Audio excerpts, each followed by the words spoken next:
Hey everybody, today I'm going to show you how we're going to use a 2-bucket wash method to wash this C7 Corvette. Come with me and I'm going to show you everything you need to know. Okay, so the first thing I'm going to do is I'm going to show you all the tools that we have to wash this car and what we're going to wash it with, and realize that some of them are a little extra, and I'll mention when something is extra that you might not necessarily need, but that we personally like to use. So for this 2-bucket wash method, you notice we actually have 3 buckets here.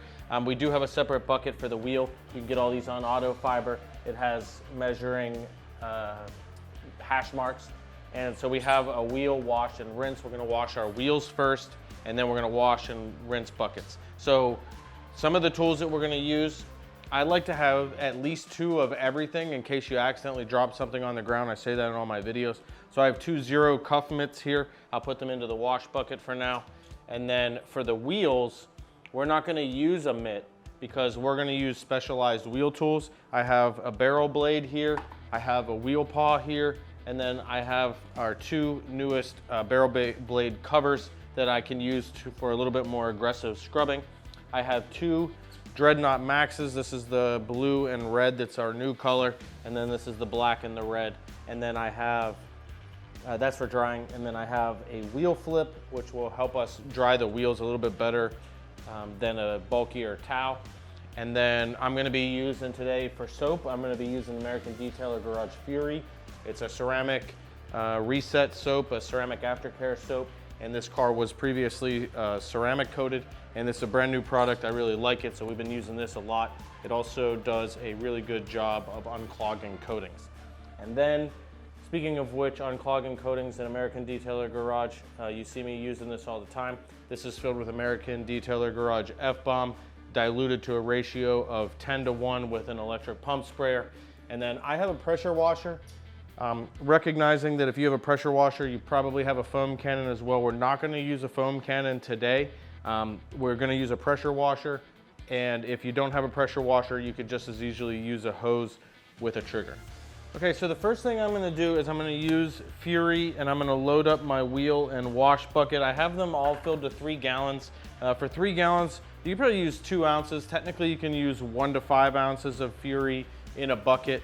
I would probably do 3 in a 5-gallon bucket, and we're gonna do 2 in a 3-gallon bucket. It's not an exact science. You know, you can adjust as you see fit. So this is our soap. I tend to go extra on soap, if anything, myself, just because, you know, not that much difference in product cost results in a slicker product, which I prefer. And then I got some grit guards in the bottom of these buckets too. And the grit guards will sort of trap some of the dirt in the bottom so that it's not constantly on the top here. All right, you see me using this all the time. It's American Detailer Garage F-Bomb, and like I mentioned, 10:1. It's not necessary. You don't have to. You don't have to use it, but I like to use it to pre-soak, and it has a soap base, and so it will kind of eat at that brake dust before you even get to washing the car. You can see the dirt coming off the car just from F-Bomb alone. Now, if you think I'm going a little overboard, it's just because I love F-Bomb, and it will help get rid of some of these bug guts as well, and stubborn carbon buildup from the exhaust. And you can see a lot of times I pre-treat all my cars completely with F-Bomb. Again, it's optional, you don't have to do it. I like to do it this way. And then next thing we're gonna do is we're gonna clean the wheels. Okay, so I'm gonna use some of my favorite wheel tools here. I'm gonna use the wheel paw and the barrel blade. I got my wheel bucket here. You could probably get away without using a wheel bucket, but I would clean your wheels first in that case if you don't have a specific wheel bucket, and then completely dump it out, rinse it out, and then prepare with a 2 bucket for wash and rinse. But we have 3 buckets, so we're gonna use them. And so I've got my barrel blade here that's dipped in Fury. And then you recall I used American Detailer Garage F-Bomb to pre-soak these wheels. F-Bomb is a soap base. So we got Fury soap, we got a little bit of F-Bomb, and then sometimes if you had a pressure washer and a foam cannon, you can actually mix a little bit of F-Bomb with Fury to get that extra cleaning power, which we've done before. And so you can use the barrel blade, you can bend it, you can get behind stuff, you can get between most brake calipers and barrels. I also like to use the wheel paw, which think of it as a wash mitt that fits over your hand. It's one of the few mitts that I use that I actually put my hand in. And I like the wheel paw because it's even faster to get behind the spokes. And sometimes you can even reach part of the way in with the wheel paw on the barrel if you missed a spot with the barrel blade. All right, so the next thing we're gonna do is we're gonna actually start washing the car. Now remember, I got Fury in this bucket, and I've got a rinse bucket here, and I have grit guards in the bottom. And what we're gonna do is we're gonna start at the top of the car, and we're gonna work our way down. And the reason we do that is because we want any dirt that we dislodge using our wash mitt to rinse down. We don't want to start down here and then have dirty water from above rinse over top of it, and then we're contaminating the area we just cleaned. So that's what we're going to do next. You'll see us doing that. So what I like to do is after every panel or panel and a half, I'll come back and rinse it and rub this against the grit guard and, you know, kind of wring it out. And then I'm going back to the soapy water. So the dirty water from the sponge or the dirt from the sponge is deposited into the rinse only bucket. And then we wring it out and we come to the soap bucket. And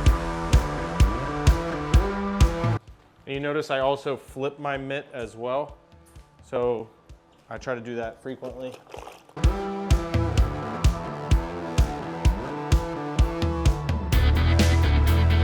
All right, we didn't need our second mitt because we didn't drop this one on the ground, but again, it's still good to have because if you drop it on the ground, you know there's gonna be dirt in it. We don't wanna be rubbing the car when we know that there's like dirt and potentially even pebbles and stuff from the ground.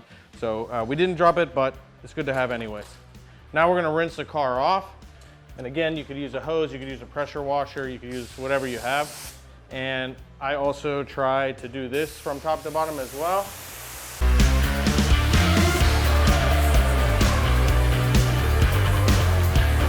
All right, so we're washed and we're rinsed, and the next thing I'm gonna use is our Dreadnought Max. Now, I always tell people I use the least amount of pressure as possible.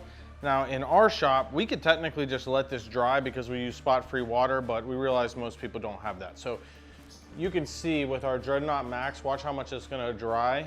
And look, I'm literally just pulling it across the surface. So see how easy that is? And the less you touch the paint, the less likely you are to scratch the paint. And also the gentler you are with the paint, the less likely to scratch. So that's why you see us doing a little bit of extra steps to try to minimize our contact and pressure with the paint. Another thing I like to use, it's not necessary, but you see how these mirrors start weeping, even though we've done a good job drying it, is I use this air compressor and this Tornador or similar gun. See how it kind of blows that air out? So you can kind of do that in all the areas that might have water hiding, and then come back again with one more wipe of the towel. And it's also great for wheels, tires, lug nuts, because you know they're always weeping. Realizing, of course, that not everybody has access to a compressor and an air gun, but if you do, it's a great addition.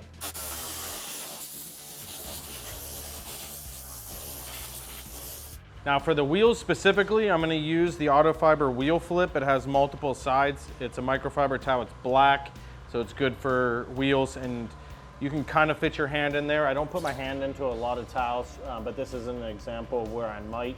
And you can kind of just tidy up. Now if you, they come in multi-packs, you don't have to buy one at a time. So if, for example, you don't have that air compressor where you're only getting this little bit remaining, you can always, you know, get more of these wheel flips and just use them entirely to dry. I find them a little bit easier to use than a larger drying towel.